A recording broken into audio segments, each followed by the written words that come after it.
Death and the Compass by Jorge Luis Borges.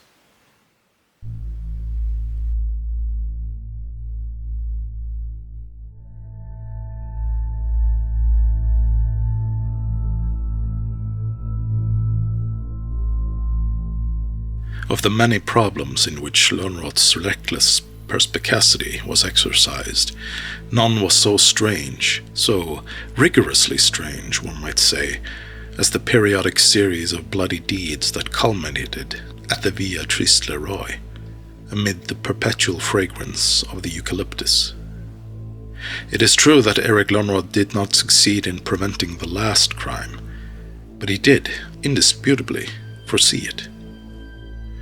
Nor did he divine the identity of Jarmolinsky's unlucky murderer, but he did perceive the evil series' secret shape and the part played in it by Red Charlac, whose second sobriquet is Charlac the Dandy.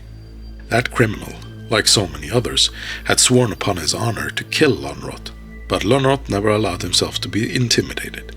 He thought of himself as a reasoning machine, an Auguste Dupin, but there was something of the adventurer in him, and even something of a gambler. The first crime occurred in the Hôtel du Nord, that tall prism sitting high above the estuary, whose waters are the color of the desert. To that tower, which is notorious for uniting in itself the abhorrent whiteness of a sanatorium, the numbered divisibility of a prison, and the general appearance of a house of ill repute, there came, on December 3rd, the delegate from Podolsk to the Third Talmudic Congress, Dr. Marcello Jarmolinsky, a man of grey beard and grey eyes. We will never know whether he found the Hôtel du Nord to his liking. He accepted it with the ancient resignation that had allowed him to bear 3 years of war in the Carpathians and 3,000 years of pogroms and oppression. He was given a room on floor R, across the hall from the suite occupied, not without some splendor, by the Tetrarch of Galilee. Jarmolinsky had dinner, put off till the next day his examination of the unfamiliar city, set out his many books and very few articles of jewelry on a bureau, and, before midnight, turned off the light. Thus testified the Tetrarch's driver, who was sleeping in the adjoining room. On the 4th, at 11:30 a.m., a writer for the Yiddische Zeitung telephoned Jarmolinsky, but Dr. Jarmolinsky did not answer. He was found lying on the floor of his room, his face by now slightly discolored, his body almost naked beneath an anachronistic cape. He was lying not far from the door to the hallway. A deep knife wound had rent his chest. A couple of hours later, in the same room, standing amid journalists, photographers, and gendarmes, Police Commissioner Treviranus and Lönnrot serenely discussed the problem. "No need to go off on wild goose chases here," Treviranus was saying, as he brandished an imperious cigar. "We all know that the Tetrarch of Galilee owns the finest sapphires in the world. Somebody intended to steal the sapphires broke in here by mistake. Jarmolinsky woke up. The burglar had to kill him. What do you think?" "Possible, but uninteresting," Lönnrot replied. "You will reply that reality has not the slightest obligation to be interesting. I will reply in turn that reality may get along without that obligation, but hypotheses may not. In the hypothesis that you suggest here, on the spur of the moment, chance plays a disproportionate role. What we have here is a dead rabbi. I would prefer a purely rabbinical explanation, not the imaginary bunglings of an imaginary burglar." Treviranus' humor darkened. "I'm not interested in rabbinical explanations, as you call them. What I'm interested in is catching the blackguard that stabbed this unknown man." "Unknown?" asked Lönnrot. "Here are his complete works." He gestured to the bureau with his row of tall books, a vindication of the Kabbalah, a study of the philosophy of Robert Flood, a literal translation of the Sefer Yetzirah, a biography of the Baal Shem, a history of the Hasidim, a monograph in German on the Tetragrammaton, another on the divine nomenclature of the Pentateuch. The commissioner looked at them with fear, almost with revulsion. Then he laughed. "I'm a poor Christian fellow," he replied. "You can take those things home with you if you want them. I can't be wasting my time on Jewish superstitions." This crime may, however, belong to the history of Jewish superstitions, Lönnrot muttered. "Like Christianity," the writer from the Yiddische Zeitung added scathingly. He was nearsighted, quite shy, and an atheist. No one answered him. In the little typewriter, one of the agents had found a slip of paper. With this unfinished declaration, the first letter of the name has been written. Lönnrot resisted a smile. Suddenly turned bibliophile or Hebraist, he ordered one of the officers to wrap up the dead man's books, and he took them to his apartment. Then, indifferent to the police investigation, he set about studying them. One book, an octavo volume, revealed to him the teachings of Israel Baal Shem Tov, the founder of the sect of the pious, another of the virtues and terrors of the Tetragrammaton, the ineffable name of God. Yet another, the notion that God has a secret name, which, much like the crystal spheres attributed by the Persians to Alexander of Macedonia, contains his ninth attribute, the eternity, that is, immediate knowledge of all things that shall be, are, and have been in the universe. Tradition reckons the names of God as 99, while Hebraists attribute that imperfect sum to the magical fear of even numbers. The Hasidim argue that the lacuna points toward a 100th name, the absolute name. From his erudition, Lönnrot was distracted, a few days later, by the writer of the Yiddische Zeitung. The young man wanted to talk about the murder. Lönnrot preferred to talk about the many names of God. The journalist filled 3 columns with the story that the famed detective Erik Lönnrot had taken up the study of the names of God in order to discover the name of the murderer.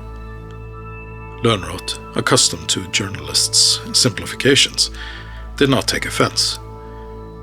One of those shopkeepers who have found that any given man may be persuaded to buy any given book, published a popular edition of a history of the Hasidim.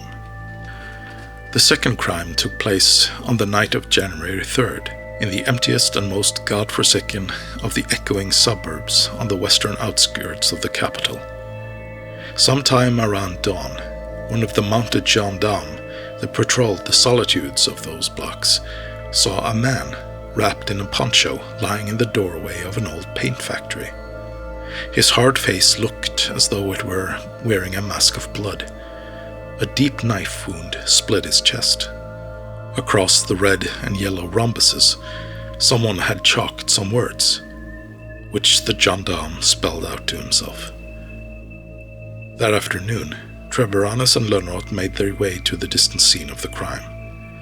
To the left and right of their automobile, the city crumbled away, the sky expanded, and now houses held less and less importance, a brick kiln or a poplar tree more and more. They came to their miserable destination, a final alleyway lined with pink-colored walls that somehow seemed to reflect the rambunctious setting of the sun. By this time, the dead man had been identified. He was Daniel Simon Azevedo, a man of some repute in the old slums of the north side, where he had risen from wagon driver to election day thug, only to degenerate thereafter into a thief, and even an informer. The singular manner of his death seemed fitting. Azevedo was the last representative of a generation of outlaws who used a knife, but not a revolver. The chalked words read as follows: "The second letter of the name has been written."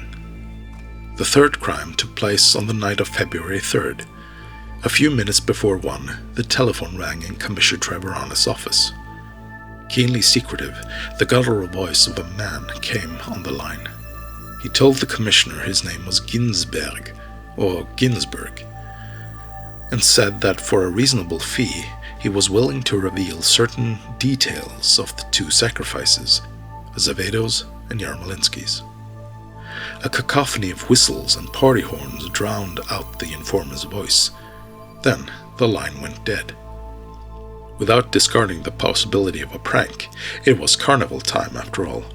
Treviranus made inquiries and found that the call had come from Liverpool House, a tavern on the Rue de Toulon, that brackish street shared by a popular museum of wonders and a milk store, a brothel, and a company of Bible sellers. Treviranus telephoned the owner of the place, Black Finnegan, former Irish criminal, now overwhelmed, almost crushed by honesty. Finnegan told Treviranus that the last person to use the telephone in the tavern had been a tenant, one Griffius, who had just gone out with some friends. Treviranus drove immediately to Liverpool House. The owner had the following to say. 8 days earlier, Griffius, a man with sharp features, a nebulous grey beard, and a nondescript black suit, had rented a room above the bar. Finnegan, who generally put the room to a use that Treviranus had no difficulty guessing, had named an exorbitant rent. Griffius had unhesitatingly paid it. He almost never left the room. He had both lunch and dinner there and hardly ever showed his face in the bar. That night he had come down to Finnegan's office to make a call. A closed coupe had stopped in front of the tavern. The driver hadn't left the driver's seat. Some of the customers recalled that he was wearing a bear mask. 2 harlequin figures got out of the car. They were short, and no one could fail to notice that they were drunk. They burst into Finnegan's office, party horns bleeding, and threw their arms around Griffius, who apparently recognized them, but greeted them somewhat coldly. They exchanged a few words in Yiddish, Griffius in a low, guttural voice, the harlequins in a sort of falsetto, and then all went up to Griffius's room. 15 minutes later, the 3 men came down again, quite happy. Griffius was staggering, and seemed to be as drunk as the others.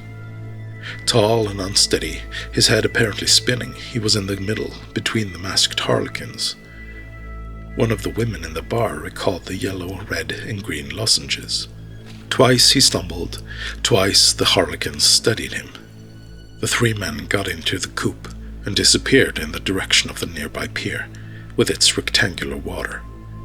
But just as he stepped on the running board of the car, the last harlequin scrawled an obscene figure and a sentence on one of the blackboards on the entryway. Treviranus looked at the sentence, but it was almost predictable. The last letter of the name has been written. Then he examined Griffius' Ginsberg little room. On the floor there was a brusque star in blood. In the corners, the remains of cigarettes. Hungarian.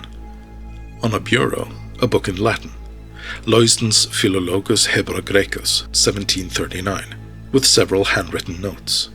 Treviranus looked at it indignantly and sent for Lönnrot.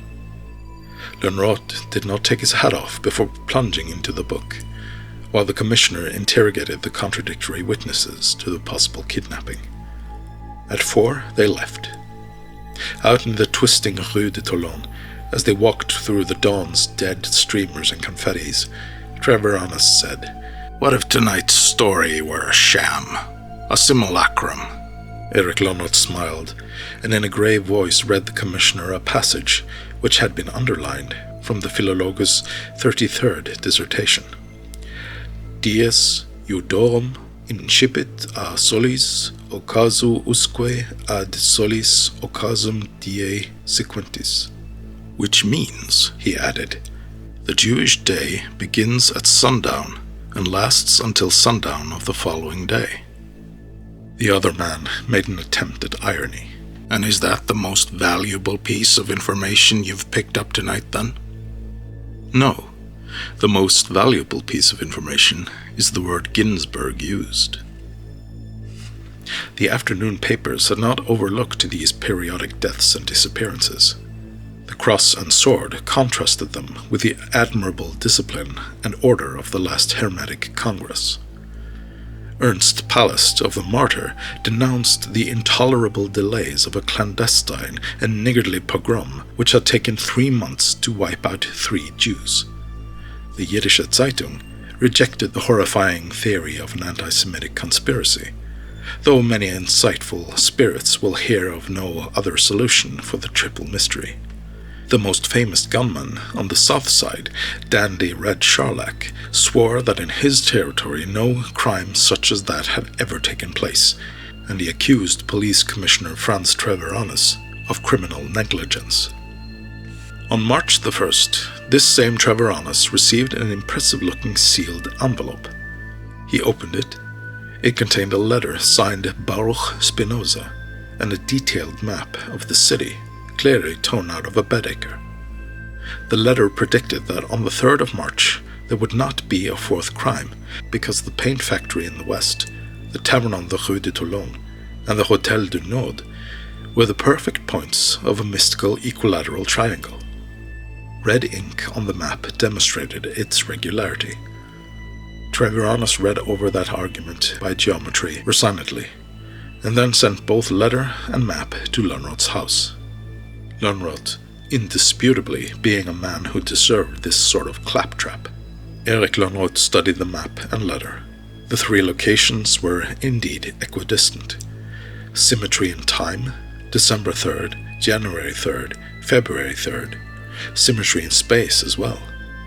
Lönnrot sensed abruptly that he was on the brink of solving the riddle. A drawing compass and a navigational compass completed that sudden intuition. He smiled, spoke the word tetragrammaton, a word he had recently acquired, and telephoned the commissioner.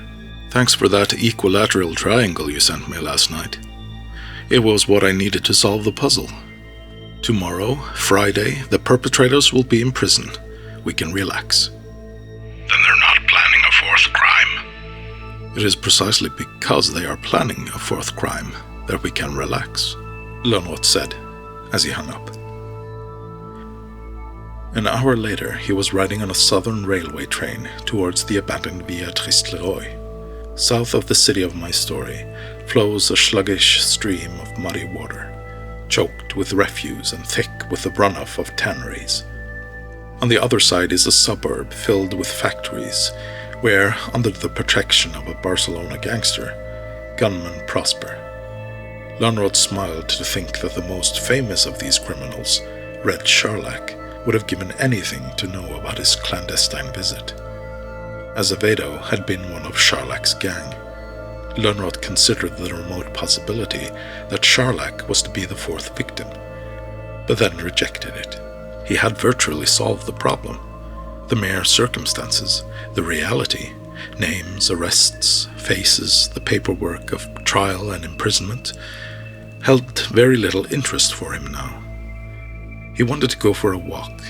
He wanted a respite from the 3 months of sedentary investigation. He reflected that the explanation for the crimes lay in an ominous triangle and a dusty Greek word. The mystery seemed so crystal clear to him now, he was embarrassed to have spent 100 days on it. The train stopped at a silent loading platform. Lönnrot got off. It was one of those deserted evenings that have the look of the dawn. The air of the murky plains was wet and cold. Lönnrot began to walk cross-country. He saw dogs. He saw a van or lorry in a dead-end alleyway. He saw the horizon. He saw a silvery horse lapping at the rank water of a puddle. It was growing dark when he saw the rectangular belvedere of Via Triste-Leroy, which stood almost as high as the black eucalyptus trees that surrounded it. The thought occurred to him that one dawn and one sunset, an ancient glow in the east and another in the west, were all that separated him from the hour yearned for by the seekers of the name. A rusty fence defined the irregular perimeter of the villa's grounds. The main gate was closed. Lönnrot, with no great expectation of finding a way in, walked all the way around. Back at the impregnable gate, he stuck his hand almost mechanically between the bars and came upon the latch. The creaking of the iron startled him. With laborious passivity, the entire gate yielded. Lönnrot made his way forward through the eucalyptus trees, treading upon confused generations of stiff red leaves. Seen at close quarters, the house belonging to the Villa Triste-Leroy abounded in pointless symmetries and obsessive repetitions. A glacial Diana in a gloomy niche was echoed by a second Diana in a second niche. One balcony was reflected in another. Double stairways opened into a double balustrade. A two-faced Hermes threw a monstrous shadow. Lönnrot walked all around the outside of the house, as he had made the circuit of the villa's grounds. He inspected everything. Under the level of the terrace, he spotted a narrow shutter. He pushed at it. 2 or 3 marble steps descended into a cellar. Lönnrot, who had by now a sense of the architect's predilections, guessed that there would be another set of steps in the opposite wall. He found them, climbed them, raised his hands, and opened the trapdoor out. A glowing light led him towards a window. This he also opened. A round yellow moon defined 2 leaf-clogged fountains in the dreary garden. Lönnrot explored the house. Through foyers that opened onto dining rooms, and on through galleries, he would emerge into identical courtyards, often the same courtyard. He climbed dusty stairs to circular antechambers. He would recede infinitely in the facing mirrored walls. He wearied in opening or half-opening windows that revealed to him, outside, the same desolate garden from differing heights and differing angles. Inside, the furnishings in yellowing covers, chandeliers swathed in muslin. A bedchamber stopped him. There, a single flower in a porcelain vase. At the first brush of his fingertips, the ancient petals crumbled. On the second floor, on the uppermost floor, the house seemed infinite, yet still growing. The house is not so large, he thought. It seems larger because of its dimness, its symmetry, its mirrors, its age, my unfamiliarity with it, and this solitude. A stairway took him to the belvedere. The moonlight of the evening shone through the lozenges of the windows. They were yellow, red, and green. He was stopped by an astonished, dizzying recollection. 2 fierce, stocky men leapt upon him and disarmed him. Another, quite tall, greeted him gravely. "You are so kind. You have saved us a night and a day." It was Red Sherlock. The men tied Lönnrot's hands. Lönnrot at last found his voice. "Sherlock, you are looking for the secret name?" Sherlock stood there, impassive. He had not participated in the brief struggle, and now moved only to put out his hand for Lönnrot's revolver. But then he spoke, and Lönnrot heard in his voice a tired triumphance, a hatred as large as the universe, a sadness no smaller than that hatred. "No," he said, "I am looking for something more fleeting and more perishable than that. I am looking for Eric Lönnrot. 3 years ago, in a gambling den on the Rue de Toulon, you arrested my brother and saw that he was sent to prison. My men rescued me from the shootout in a coupe, but not before I'd received a policeman's bullet in my gut. 9 days and 9 nights I lay between life and death in this desolate, symmetrical villa, consumed by fever, and that hateful two-faced Janus that looks towards the sunset and the dawn lent horror to my deliriums and my sleeplessness.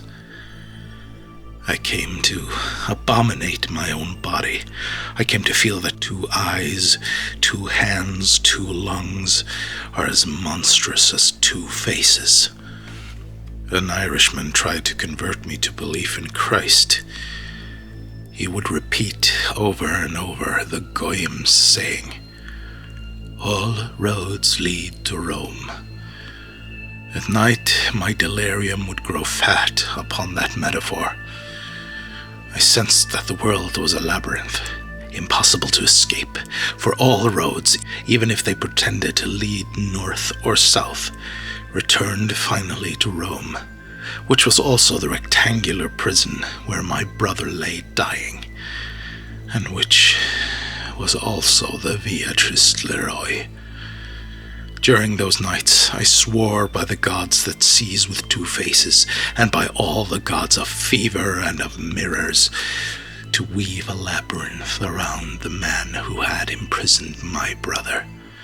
I have woven it, and it has stood firm. Its materials are a dead heresiologue, a compass, an 8th century cult, a Greek word, a dagger, the rhombuses of a paint factory. The first term of the series was given me quite by chance.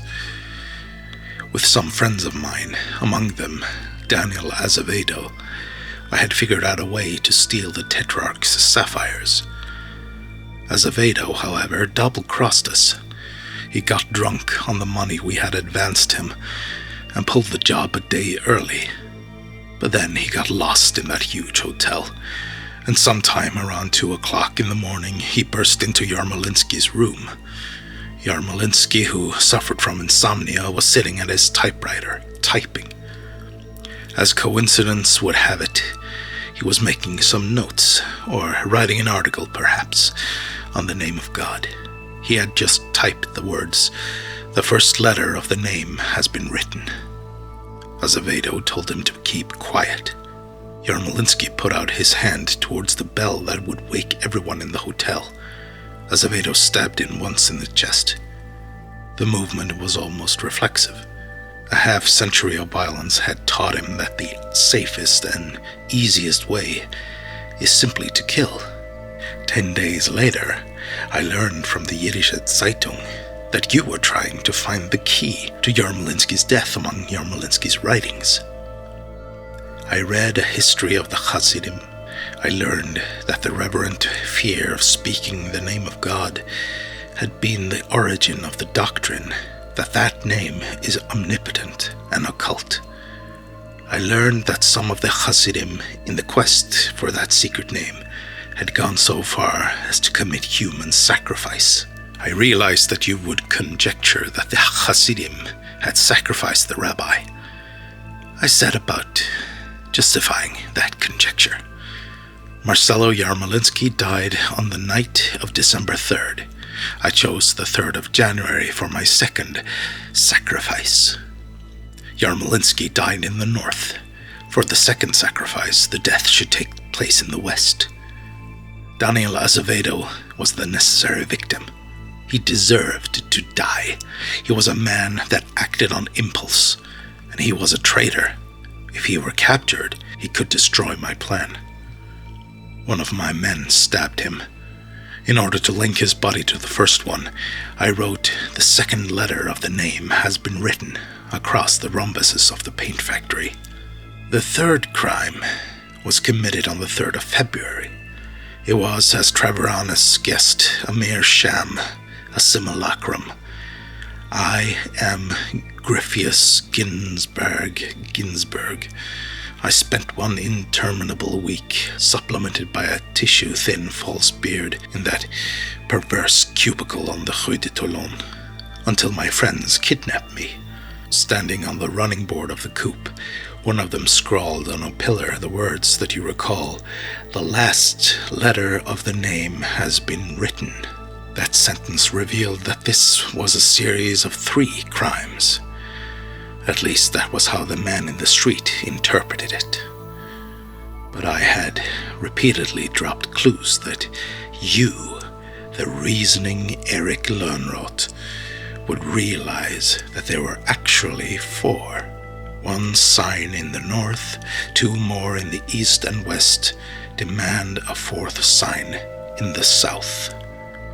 After all, the Tetragrammaton, the name of God, Yahweh, consists of 4 letters. The harlequins and the paint manufacturer's emblem suggest 4 terms. It was I who underlined that passage in Loysden's book.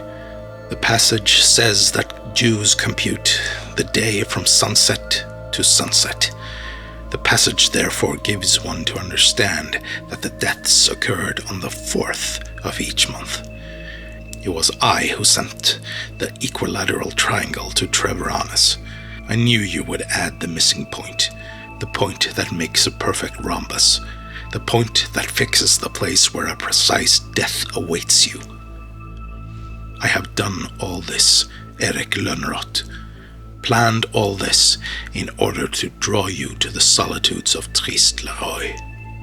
Lönnrot avoided Charlac's eyes. He looked at the trees and the sky subdivided into murky green, red, and yellow rhombuses. He felt a chill and an impersonal, almost anonymous sadness. From the dusty garden there rose the pointless cry of a bird. For the last time, Lönnrot considered the problem of the symmetrical periodic murders. There are 3 lines too many in your labyrinth, he said at last. I know of a Greek labyrinth that is but one straight line. So many philosophers have been lost upon that line that a mere detective might be pardoned if he became lost as well. When you hunt me down in another avatar of our lives, Charlac, I suggest that you fake or commit one crime at A, a second crime at B, 8 kilometers from A, then a third crime at C, 4 kilometers from A and B, and halfway between them. Then wait for me at D, 2 kilometers from A and C, once again halfway between them. Kill me at D, as you are about to kill me at Trist-Leroy. The next time I kill you, Charlac replied, I promise you the labyrinth that consists of a single straight line that is invisible and endless. He stepped back a few steps. Then, very carefully, he fired.